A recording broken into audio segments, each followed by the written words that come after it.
This week, new AI technology is being trialled to see if it can make traffic lights smarter in Moreton Bay. Brisbane renters are facing yet another record high while new developments continue reshaping the region, and we'll look at a growing trend of incorporating Brisbane's historic buildings into major new developments rather than removing them altogether. We'll also look at changes to one of Brisbane's biggest proposed apartment developments after extensive public consultation, a local initiative helping rescue hundreds of loaves of bread each week while reducing grocery bills, a major step towards cleaner aviation fuel at Brisbane Airport, and some smaller changes affecting our day-to-day lives across Greater Brisbane. Updates like this are possible thanks to the support of exceptional local businesses. This week we can thank YB Painting and Excel Psychology. I'm Adam, and this is the Brisbane Channel, where we unpack the big and small stories that affect the way we live here in Greater Brisbane. Let's get updated. We're starting in the city of Moreton Bay, where Council is preparing to trial AI-powered traffic signalling at the intersection of Moreton Parade and Paper Avenue in Petrie later this year. If that sounds familiar, that's because Moreton Bay isn't the only council exploring artificial intelligence to improve traffic management. Brisbane City Council is also trialling AI technology within its traffic network. While the two projects take somewhat different approaches, together they point towards a growing interest in using artificial intelligence to make better use of existing road infrastructure rather than simply building more roads. The Moreton Bay trial will use a new AI-powered traffic signal controller designed to respond more dynamically to changing traffic conditions than conventional traffic signal controllers, with the aim of improving traffic flow and making the network more efficient. To support that, Council will also install advanced detection sensors capable of identifying different types of road users, including cars, trucks, pedestrians, and cyclists. That information will help build a more detailed picture of how the intersection is operating to support traffic signal optimization. When Council announced the trial, I wanted to know how it would actually determine whether the technology had been successful, because it's one thing to trial a new technology, but another to define what success actually looks like. A council spokesperson told the Brisbane Channel the assessment will include traffic signal wait times, the accuracy and performance of the AI detection system, any recorded system downtime, as well as simulation modelling and before and after evaluations to measure the trial's safety outcomes.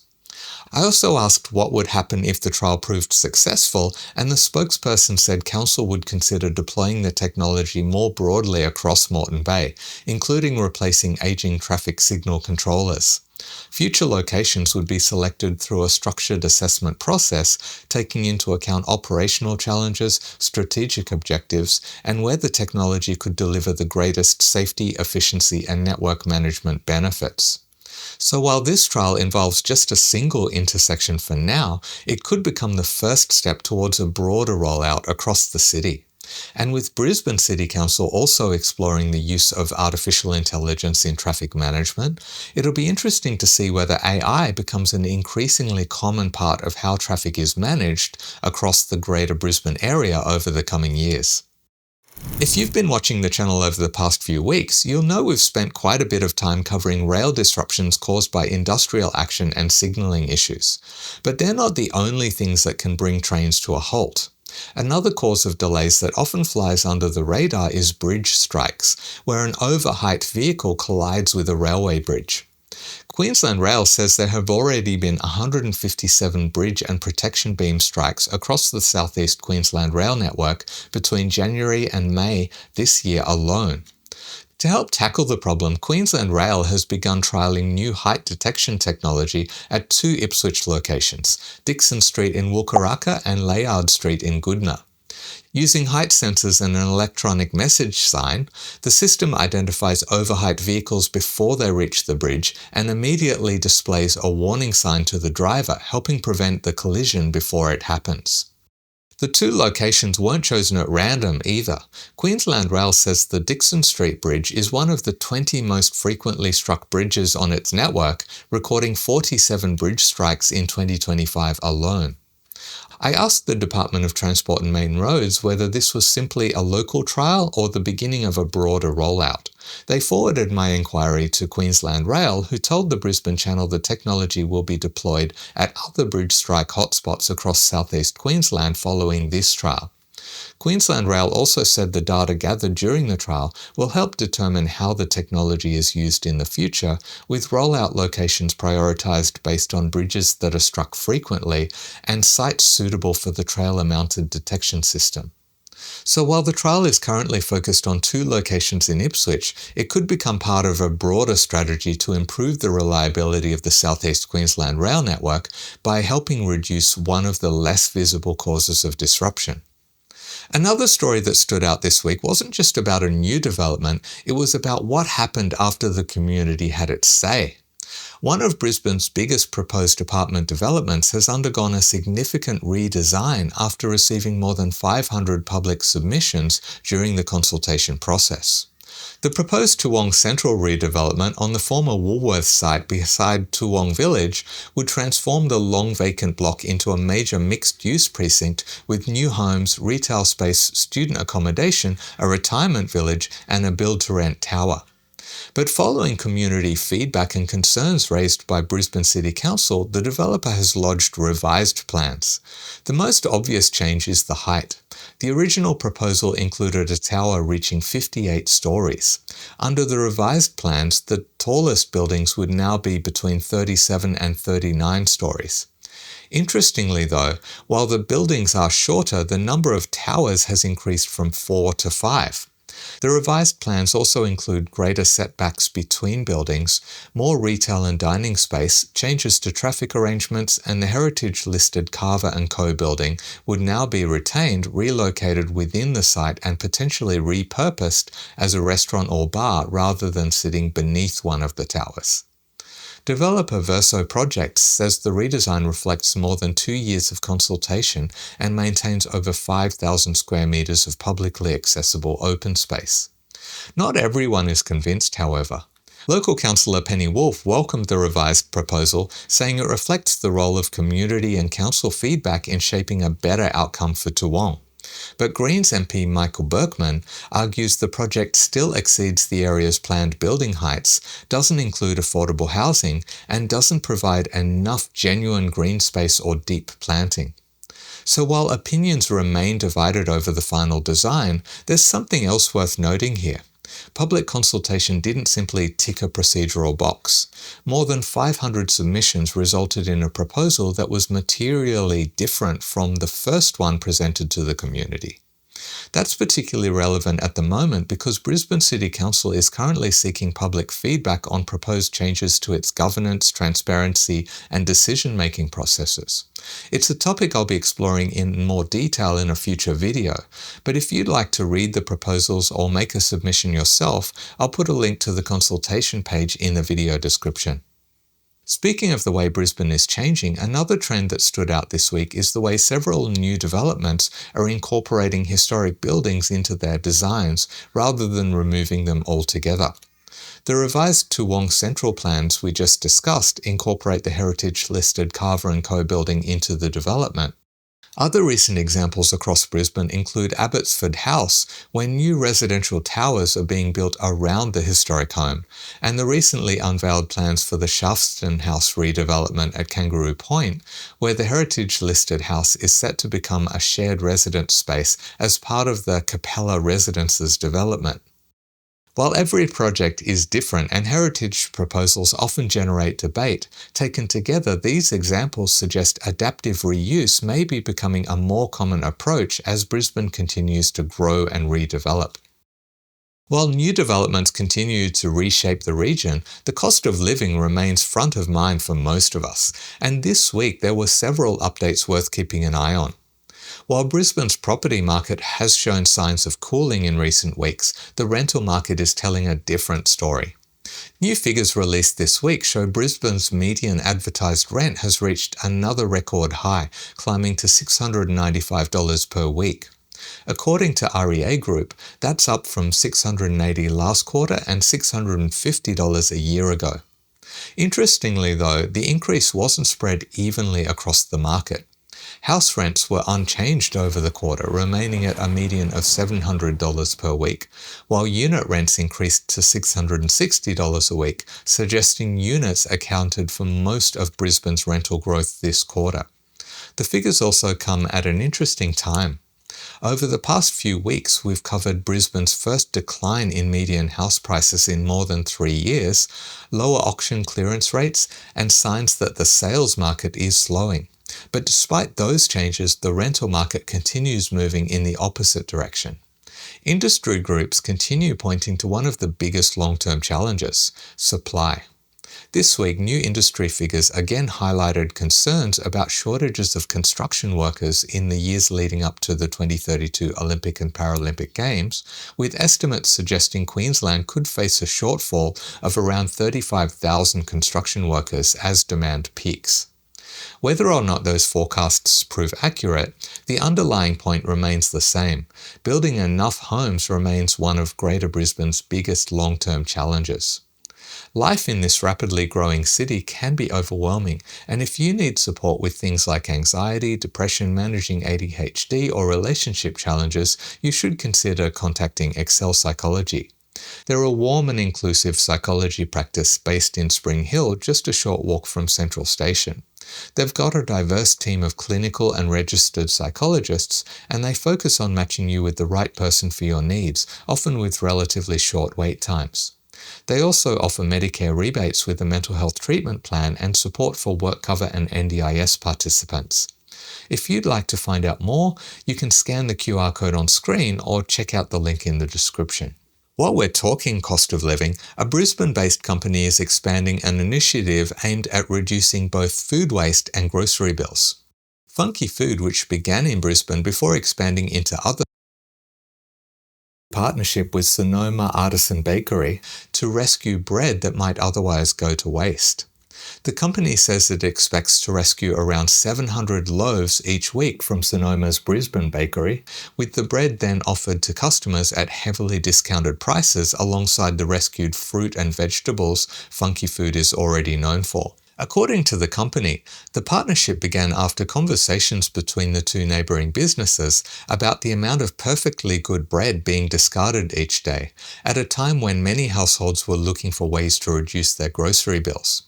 The bread is typically only a day old and is selected simply because it doesn't quite meet the bakery's normal specifications.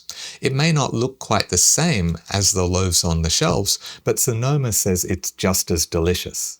Funky Food CEO Noah Pratt said one of the things he's most proud of is improving the food system in a way that benefits both producers and families. He says rescuing produce that would otherwise go to waste helps make groceries more affordable for households while also creating additional income for Australian producers. It's another example of a local business trying to tackle two challenges at once: reducing waste while helping ease cost of living pressures. And speaking of finding ways to stretch the household budget, here's another local initiative you might want to know about. One of the channel's viewers recently shared a website he'd built called Only Pubs, which brings together meal deals, happy hours, and buffet information from pubs across southeast Queensland. You can search by location or by a specific venue, making it a handy way to see what's available nearby without having to check lots of individual websites. For full transparency, he has kindly offered to display some advertisements for the Brisbane channel on the site, which I accepted, but that's not why I'm mentioning it here. I thought it was a genuinely useful resource that some of you might appreciate, particularly with the cost of living still front of mind for many households. It shouldn't mean we can't enjoy a meal out every now and then. While many households are feeling the pressure of rising living costs, another announcement this week focused on those facing the most severe end of the housing crisis. The Queensland Government has announced long-term funding for Emmanuel City Mission's night sanctuary in South Brisbane, allowing the service to expand from its current 1 night a week trial to operating 7 nights a week. The night sanctuary provides a safe space for people sleeping rough to spend the night, offering a meal, somewhere to sleep, and access to support services. The expanded service is expected to provide up to 110 beds each night, compared with the current trial, which has been accommodating an average of around 30 guests. The funding forms part of the state government's broader investment in homelessness services announced through this year's budget, with ministers describing it as part of the housing legacy they hope to leave ahead of the 2032 Olympic and Paralympic Games. It's also worth noting that Brisbane City Council included funding for Emmanuel City Mission in its own budget this year, supporting the organisation's work as the service continues to expand. As always with issues like homelessness, emergency accommodation is only one part of the picture.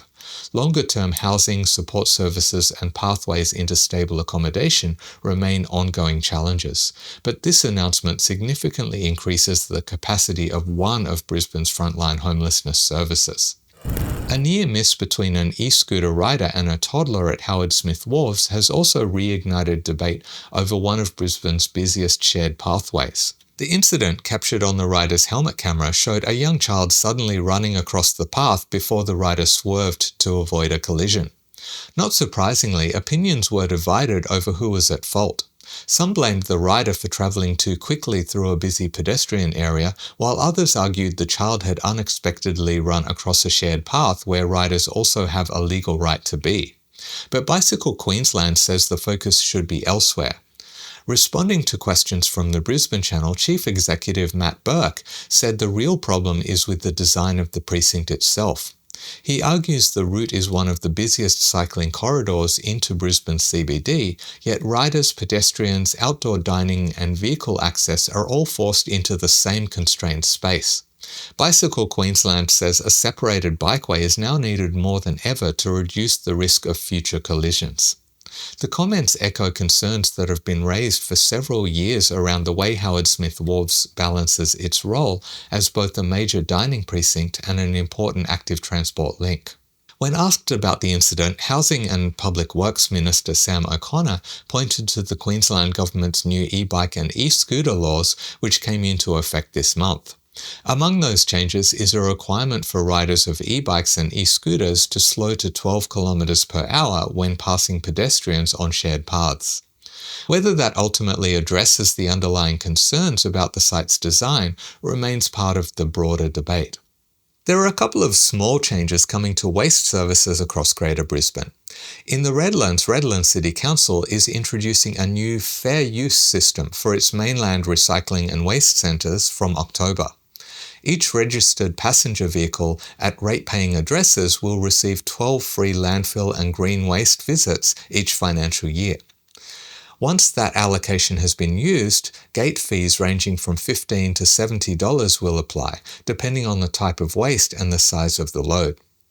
One feature that has attracted attention is that the free visits are linked to registered vehicles rather than households. That means homes with multiple registered cars will receive more free visits than those with just one vehicle.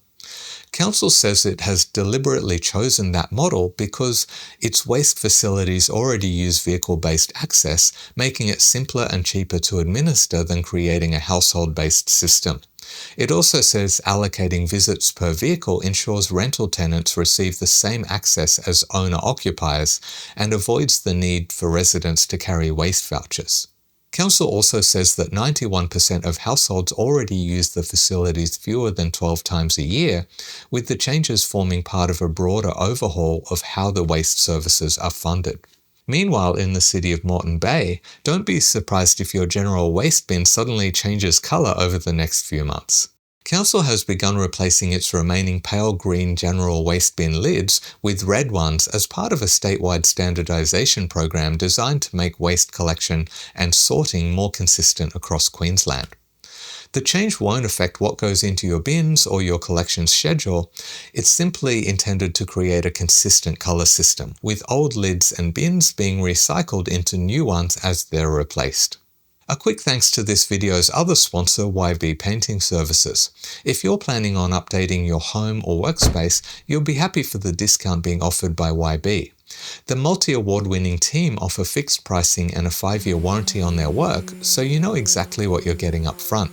You can claim your exclusive 10% discount by scanning the QR code on screen or through the link in the description. Brisbane Airport has reached an important milestone in the development of sustainable aviation fuel, or SAF. Unlike conventional jet fuel, sustainable aviation fuel can be produced from materials such as used cooking oil and other biological waste products. These fuels can help reduce life cycle greenhouse gas emissions compared to traditional fossil-based aviation fuel. To support its wider use, Viva Energy has officially opened a new storage and blending facility at Pinkenba. The new infrastructure allows sustainable aviation fuel to be stored, blended and supplied directly into Brisbane Airport's existing fuel supply network. When I asked why the company considers this a national first, Viva Energy said it's because this facility incorporates what's known as the ISCC certification system, which independently verifies the sustainability credentials of the fuel. That announcement came just as the Queensland government committed almost $19 million towards Wildfire Energy's proposed Bulwer Island biofuels hub. The project aims to convert non-recyclable waste into renewable energy products, with future stages intended to produce sustainable aviation fuel. Although the two projects are separate, together they suggest Queensland is beginning to develop different parts of a domestic sustainable aviation fuel industry, from producing the fuel through to getting it into aircraft. But now here's what's on my radar this week. One story I'll be keeping an eye on is the Queensland Government's proposed breach bail go to jail laws. The government says the legislation would create a new offence for young people who commit another adult crime offence while on bail, with a minimum mandatory sentence. But many of the important details, including how long that mandatory sentence would be, haven't yet been released, with consultation expected before the legislation is introduced to Parliament. It's already prompted a range of reactions. The government says it's about holding repeat offenders accountable and improving community safety, while youth justice advocates and the opposition have raised concerns around detention capacity, rehabilitation, and how the changes would work in practice. Rather than jumping in before we know exactly what's being proposed, I'll wait until the legislation is introduced and then take a closer look at what it actually contains and the arguments from all sides. Another story on my radar is the proposed Queensland Construction Code. Some unions warn it could lead to legal challenges and potentially affect the delivery of major infrastructure projects, including those linked to Brisbane 2032.